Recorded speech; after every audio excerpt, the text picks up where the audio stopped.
హాయిని మరిచిపోదు మనసు. ఒదిగి ఉండి నీ వాకిటిలో బదులు కోరి నే నిలుచున్నా.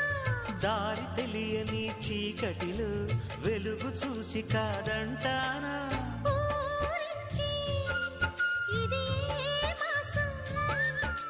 ప్రేమించే ప్రతి గుండెను అందెల సందడి చేసే హేమంతం ఇది.